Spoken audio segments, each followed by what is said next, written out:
আসসালামু আলাইকুম ভিউয়ার্স, আমি হাসিবুল ইসলাম বাদশা E2Soft সলিউশন ইউটিউব চ্যানেল থেকে সবাইকে স্বাগতম। আজকের এই ভিডিওতে আমরা এসইও বিষয়ক 101টি প্রশ্ন এবং উত্তরের তৃতীয় পর্ব দেখব এবং তৃতীয় পর্বে আমরা 20টি প্রশ্ন দেখব এবং এই 20টি প্রশ্নের উত্তর দেখব। তো যদি আপনি ইন্টারেস্টেড হয়ে থাকেন তাহলে দেখতে থাকুন, আর যদি আমার চ্যানেল নতুন হয়ে থাকেন তাহলে অবশ্যই চ্যানেলটি সাবস্ক্রাইব করে রাখবেন এবং পাশে থাকা বেল বাটনটি বাজিয়ে রাখবেন যাতে করে পরবর্তী ভিডিও মিসিং না হয়ে যায়। এসইও বিষয়ক 101টি প্রশ্ন এবং তার উত্তর বিষয়ক ভিডিও সিরিজের আজকে হচ্ছে তৃতীয় পর্ব এবং তৃতীয় পর্বে আমরা 20টি প্রশ্ন এবং তার উত্তর দেখব। প্রথম প্রশ্ন হচ্ছে রমজান আলী প্রশ্ন করেছেন, আমার সাইটের নতুন ডোমেইন এবং হোস্টিং কিনলাম, এখন সাইটে থিম সেট আপ করে কন্টেন্ট আপলোড করতে যাচ্ছি, প্রথম ইনফরমেটিভ কন্টেন্ট নাকি বাইং কন্টেন্ট দিব, পোস্ট দেওয়া শুরু করব, আর কোনটা কয়টা লিখে প্রথমে দিতে হবে সাইটে? পিলার কন্টেন্ট মানে কি বাইং কন্টেন্টকেই বোঝায় নাকি অন্য বিষয়? যা হোক, অনেকগুলো প্রশ্ন একসাথে করেছেন। আপনি প্রথমে ইনফরমেটিভ কন্টেন্ট দিবেন, তারপরে বাইং কন্টেন্ট দিবেন। এটা হচ্ছে আমার পলিসি, আপনাকে বললাম। আসলে কে কি করবে সেটা তার ব্যক্তিগত ব্যাপার। কোনটা কয়টা লিখে শুরু করবেন এটাও আপনার ব্যক্তিগত ব্যাপার, আপনি যত পারেন লিখবেন তত ভালো। আর কোনটা প্রথমে দিতে হবে। আর পিলার কন্টেন্ট মানে কি বাইং কন্টেন্টকেই বোঝায় নাকি অন্য বিষয়? মোটেও না। পিলার কন্টেন্ট এবং বাইং কন্টেন্টের মধ্যে অনেক পার্থক্য বিরাজমান। কেননা পিলার কন্টেন্ট বলতে বোঝানো হয় মূলত সেই সমস্ত কন্টেন্ট, যে সমস্ত কন্টেন্টের মধ্যে কোনো একটা বিষয়ের ডিটেইলস থাকে এবং এই ডিটেইলস বিষয়ক কন্টেন্টের মিনিমাম লেন্থ হয় 2000 থেকে 5000 ওয়ার্ডের। এইগুলোকে হচ্ছে পিলার কন্টেন্ট বলা হয়। আর বাইং কন্টেন্ট হচ্ছে মূলত কোনো প্রোডাক্ট বা সার্ভিস সেল করার জন্য যে সমস্ত কন্টেন্ট ক্রিয়েট করা হয় সেটা হচ্ছে বাইং কন্টেন্ট। তো রমজান আলী, আশা করা যায় আপনার প্রশ্নের উত্তর আপনি পেয়ে গেছেন। এহসানুল হকের একটা প্রশ্ন, আমার ওয়েবসাইটের বয়স 15 দিন, ইওস্ট দিয়ে অন পেজ এসইও অপটিমাইজেশন করা হয়েছে, 7-8 দিনের মতো হলো। সমস্যা হচ্ছে আমার ওয়েবসাইটের নাম লিখে গুগলে সার্চ দিলে ফার্স্ট পেজে আসছে না, যখন নামের শেষে .com অ্যাড করে দেওয়া হচ্ছে তখন ফার্স্ট পেজে শো করছে। আসলে আপনি যে প্রশ্নটা করেছেন বা সমস্যা ফেস করেছেন, এই সমস্যার সমাধান এই 7-8 দিনে বা 10-15 দিনে দেওয়া সম্ভব না। কারণ সার্চ ইঞ্জিন অপটিমাইজেশন বা এসইও হচ্ছে একটি লেন্দি প্রসেস, যেটা আপনি রাতারাতি করে কোনো ফলাফল পাবেন না। স্টেপ বাই স্টেপ কাজ করবেন এবং ফলাফল আসবে। আপনি কাজ করতে থাকুন, আশা করা যায় দ্রুতই আপনি একটা ভালো ফলাফল পাবেন। রাতারাতি আপনি ভালো ফলাফল পাবেন বলে আশা করা যায় না। মাহির শাহরিয়ার প্রশ্ন করেছেন, প্রতি 1000 ওয়ার্ডে কয়টা আউটবাউন্ড লিঙ্ক দেওয়া উত্তম? আচ্ছা, প্রতি 1000 কিওয়ার্ডের ক্ষেত্রে আপনি 2 থেকে 5টা পর্যন্ত আউটবাউন্ড লিঙ্ক দিতে পারেন, কিন্তু এই আউটবাউন্ড লিঙ্কগুলো অবশ্যই যেন অথরিটি লিঙ্ক এবং সোর্স লিঙ্ক হয়ে থাকে, অর্থাৎ আপনার আউটবাউন্ড লিঙ্কগুলো যেন ভ্যালিড হয়ে থাকে, উল্টাপাল্টা আউটবাউন্ড লিঙ্ক যেন না হয়। শামীম হোসেন প্রশ্ন করেছেন, রেফার ট্রাফিক অ্যাডসেন্সের জন্য কতটা ক্ষতিকর? ভীষণ ভীষণ ভীষণ ক্ষতিকর। কারণ আপনার ওয়েবসাইটে রেফার ট্রাফিক যখন বেড়ে যাবে তখন আপনার অ্যাডসেন্স ডিজেবল হয়ে যেতে পারে। এখন এই রেফার ট্রাফিকটা কত পার্সেন্ট থাকা উচিত? অবশ্যই রেফার ট্রাফিকটা সবচেয়ে কম পার্সেন্ট হওয়া উচিত। কারণ আপনার ওয়েবসাইটের অর্গানিক ভিজিটর যদি 60% হয়ে থাকে আর অন্যান্য সব ভিজিটর যদি বাকি 40% হয়ে থাকে, তাহলে আশা করা যায় অ্যাডসেন্সের ক্ষেত্রে কোনো সমস্যা হবে না। তো একটা জিনিস মনে রাখবেন, রেফার ট্রাফিক যেন পার্সেন্টেজ অনেক বেড়ে না যায়। কায়সার সাকিব প্রশ্ন করেছে, এসইও শিখতে চাচ্ছি কিন্তু কোথা থেকে শুরু করব? ইউটিউব অবলিক গুগলে সার্চ দিতে পারতাম, কিন্তু আপনাদের কাছ থেকে বিশ্বস্ত কোনো লিঙ্ক পেলে উপকৃত হতাম। আচ্ছা, আপনি অবশ্যই ভুল করেছেন, কারণ ইউটিউব বা গুগলে সার্চ করাই আপনার উচিত ছিল।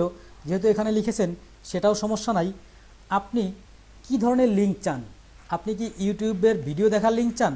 তাহলে এই উপরে দেখানো প্লেলিস্টে গিয়ে এসইওর মোটামুটি প্রথম থেকে শেষ পর্যন্ত আদ্যপন্ত জানতে পারবেন। আর গুগলে সার্চ করে আপনি Search Engine Land, Search Engine Journal, Backlinko, Neil Patel, এই সমস্ত ব্লগ গুরুত্ব সহকারে পড়তে পারেন।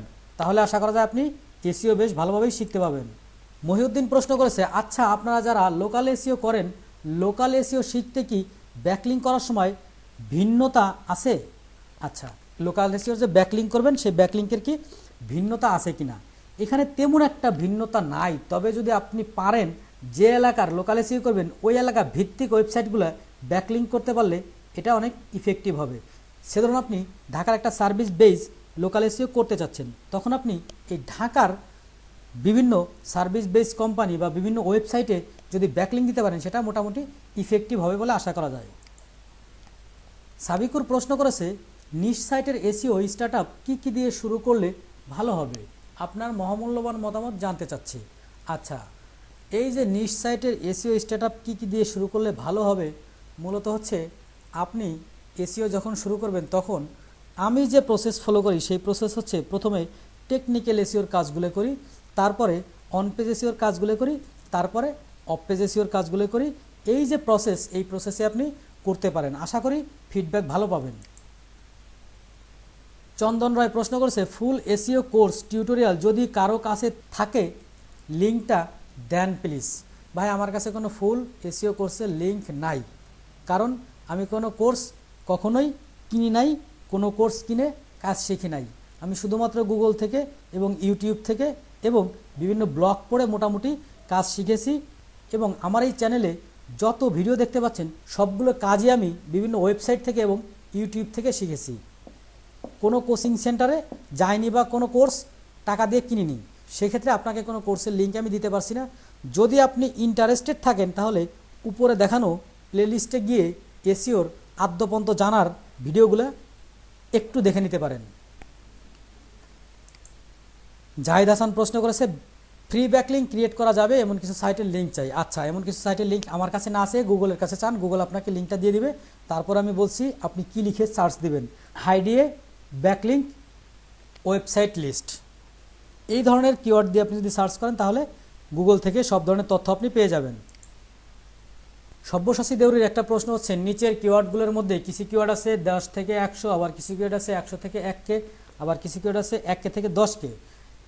এখানে কোন কিওয়ার্ড নিয়ে কাজ করলে বেটার রেজাল্ট পাওয়া যাবে যদি জানাতেন। আপনি যদি লো সার্চ ভলিউম কিওয়ার্ড নিয়ে কাজ করেন তাহলে রেজাল্ট বেটার পাবেন, এবং মিডিয়াম সার্চ ভলিউম নিয়ে কাজ করলে আরেকটু কষ্ট করে রেজাল্ট পেতে হবে, এবং হাই সার্চ ভলিউম নিয়ে কাজ করলে আরও একটু বেশি কষ্ট করে রেজাল্ট পেতে হবে। তো এটা ডিপেন্ড করবে আসলে আপনি কি ধরনের কাজ করতে চান। তো এই ক্ষেত্রে আমি যে কাজটা করে থাকি, আমি সব সময় সার্চ ভলিউমটা একটু বেশি দেখে নেই এবং কম্পিটিশনটা একটু লো দেখে নেই। নাইমুর রহমান প্রশ্ন করেছে, বাংলা কিওয়ার্ড রিসার্চ করার জন্য বেস্ট টুল কোনটা? আসলে বাংলা কিওয়ার্ড রিসার্চ করার জন্য বেস্ট টুল হচ্ছে গুগল কিওয়ার্ড টুল প্ল্যানার, কারণ এখানে আপনি বাংলা কিওয়ার্ডের বিভিন্ন সার্চ ভলিউম এবং কম্পিটিশন এবং ডিফিকাল্টি ইত্যাদি ইত্যাদি দেখতে পাবেন। মোহাম্মদ আবদুল্লাহ আল ফারুক প্রশ্ন করেছেন, আমার ওয়েবসাইটের স্পিড খুব বাজে। আচ্ছা, মোবাইলে দেখাচ্ছে 49। অভিজ্ঞ ভাইরা কি এই ব্যাপারে সহযোগিতা করতে পারেন? মনে হচ্ছে এই কারণে র্যাঙ্ক ড্রপ করছে। মে মাসের আপডেটের সময় ট্রাফিক ড্রপ করেনি, কিন্তু এই মাসের 7 তারিখের পর থেকে ট্রাফিক ড্রপ করতেছে। এখন তো 60% ট্রাফিক ড্রপ।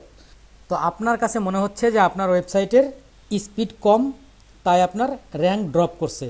তো আসলে স্পিডটা বাড়ানোর জন্য আপনি যে কাজগুলো করতে পারেন, গুগল ওয়েবসাইট পেজ স্পিড টুলে গিয়ে এখানে যে ইনস্ট্রাকশন আছে সেই ইনস্ট্রাকশনগুলো ফলো করতে পারেন। যেমন সিএসএস, জাভাস্ক্রিপ্ট এগুলো কম্প্রেস করতে পারেন, ইমেজগুলো কম্প্রেস করতে পারেন এবং এক্সটার্নাল মিডিয়া বা ইমেজ ব্যবহার কমিয়ে দিতে পারেন। এতে করে আপনার ওয়েবসাইটের স্পিড মোটামুটি বাড়বে বলে আশা করি। আরিফ প্রশ্ন করেছেন, কিভাবে বুঝতে পারি আমার কিওয়ার্ড গুগলে কত পজিশনে আছে? কোনো টুল থাকলে বলবেন প্লিজ। আচ্ছা, আপনার এই জিনিসটা দেখার জন্য গুগলের ফ্রি টুল আছে সার্চ কনসোল। সার্চ কনসোলে আপনি গেলে আপনার কোন কিওয়ার্ডটা কত নাম্বার পজিশন আছে সেই জিনিসটা দেখে নিতে পারেন, এবং এখানে যে ভ্যালুটা দেখাবে এটা হচ্ছে রিয়েল ভ্যালু, আর অন্যান্যরা যেটা দেখাবে সেটা আসলে ভ্যালিডিটি 100% হওয়ার কোনো পসিবিলিটি নাই। আবির রায় প্রশ্ন করেছে, এসইও শিখতে চাই, কিভাবে শুরু করব? আচ্ছা, এসইও যদি শিখতে চান তাহলে আপনি প্রথমেই এসইও সম্বন্ধে কিছু ভিডিও দেখে ফেলুন, এবং এসইও বিষয়ক আদ্যপন্ত জানতে উপরে দেখানো প্লেলিস্টে চলে গিয়ে এখানকার সবগুলো ভিডিও দেখলে আপনি এসইও সম্বন্ধে বেশ ভালো আইডিয়া পেয়ে যাবেন। এবং এরপরে আপনি অ্যাডভান্স লেভেলের এসইও জানার জন্য বেশ কিছু ব্লগ পড়তে পারেন, যেমন Search Engine Journal, Search Engine Land, Neil Patel, Backlinko, এই সমস্ত ব্লগ পড়ে এসইও বেশ দক্ষভাবে জেনে নিতে পারবেন। এহসানুল হক প্রশ্ন করেছে, আমার একটা ব্লগ পোস্টে 26টা কমেন্ট এসেছে, দেখার সময় খেয়াল করলাম সবাই একের পর এক প্রশংসা করে বাঁশ গাছে তুলে দিচ্ছে, আর কমেন্টের শেষের দিকে ওয়েবসাইটের ব্যাকলিঙ্ক অ্যাঙ্কর করে দিচ্ছে। এই কমেন্টগুলো কি আমার অ্যাপ্রুভ করা ঠিক হবে নাকি স্প্যাম অপশনে রেখে যাব? আচ্ছা, এই কমেন্টগুলো আপনি অ্যাপ্রুভ করবেন কি না স্প্যাম অপশনে রেখে দিবেন এটা টোটালি ডিপেন্ড করবে আপনার ইচ্ছার উপরে। তবে দেখুন, যদি এইখানে কোনো অ্যাডাল্ট ওয়েবসাইট বা ডেটিং ওয়েবসাইটের লিঙ্ক থাকে তাহলে আপনি অবশ্যই এই কমেন্টগুলো অ্যাপ্রুভ করবেন না। আর যদি আপনার ওয়েবসাইটে নিশ রিলেটেড হয়ে থাকে তাহলে আপনি অ্যাপ্রুভ করলে মোটামুটি প্রবলেম হবে না, কারণ আপনার এই যে ব্যাকলিঙ্কগুলো যাচ্ছে এই ব্যাকলিঙ্কগুলো হচ্ছে নো ফলো ব্যাকলিঙ্ক হিসেবে যাচ্ছে। রায়হান আহমেদ প্রশ্ন করছে, লয়ার নিশে কি অ্যাডসেন্স পাওয়া পসিবল? পোস্ট 28টা, প্রতিটা 1.5K প্লাস, এইজ 6 মাস, বিভিন্ন কিওয়ার্ডের লয়ারদের রিভিউ লিখি, মান্থলি ভিজিটর 4K প্লাস। আচ্ছা, লয়ার নিশ নিয়ে অবশ্যই অ্যাডসেন্স পাওয়া পসিবল, এবং আপনি যেহেতু 28টা কন্টেন্ট লিখেছেন, 28টা কন্টেন্ট মোটামুটি এনাফ। প্রতিটা কন্টেন্ট যেহেতু 1.5K লেন্থ এবং আপনার যেহেতু ভিজিটর মান্থলি 4K, সেহেতু অনেক ভিজিটর আপনি অ্যাডসেন্সের জন্য অ্যাপ্লাই করতে পারেন। একটা অভিজ্ঞতা আপনাকে বলে রাখি, আমার একটা ওয়েবসাইটে আমি অ্যাডসেন্স পেয়েছিলাম, তখন আমার ওয়েবসাইটে মান্থলি ভিজিটর ছিল মাত্র 300। এলকে জিহাদ প্রশ্ন করেছে, একটা ইমেজ 2টা আর্টিকেলে ইউজ করলে প্রবলেম হবে?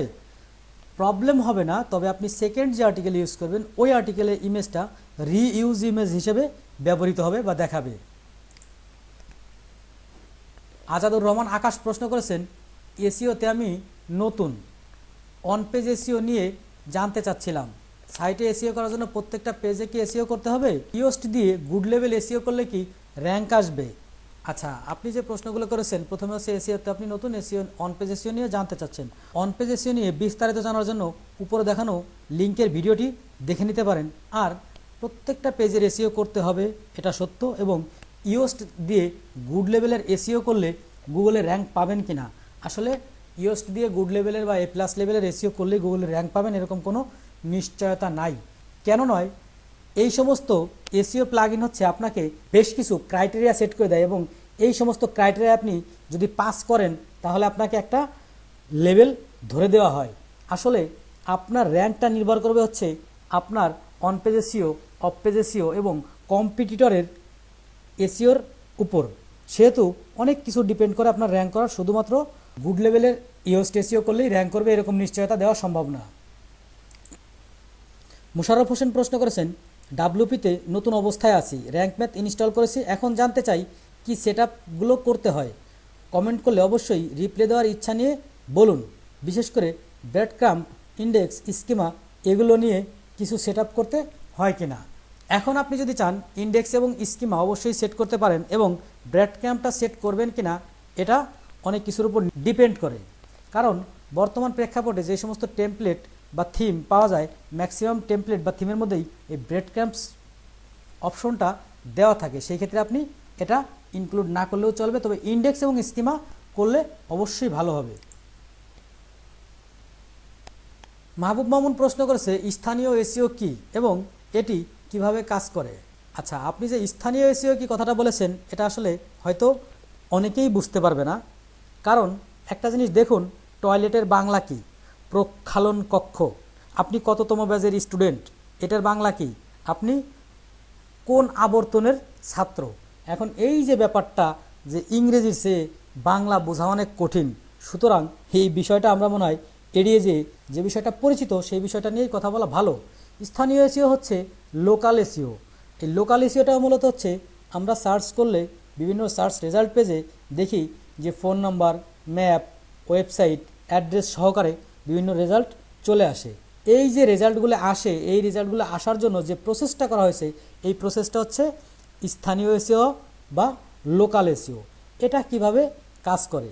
এটা মূলত হচ্ছে গুগল ম্যাপ বিজনেসের সাথে রিলেটেড একটা ব্যাপার, এবং গুগল ম্যাপ বিজনেসের সাথে রিলেশন রেখে এটা কাজ করে। তো দেখলেন এসইও বিষয়ক 101টি প্রশ্ন এবং তার উত্তরের তৃতীয় পর্ব। আপনার যে কোনো জিজ্ঞাসা আমাদেরকে জানাতে ভিডিও ডেসক্রিপশনে দেওয়া ফেসবুক গ্রুপে জয়েন করুন, এবং এখানে গিয়ে আপনার প্রশ্নটি করে ফেলুন। যত দ্রুত সম্ভব আপনার প্রশ্নের উত্তর আমরা দিয়ে দেব। আর ভিডিও ভালো লাগলে অবশ্যই লাইক, কমেন্ট, শেয়ার করতে ভুলবেন না।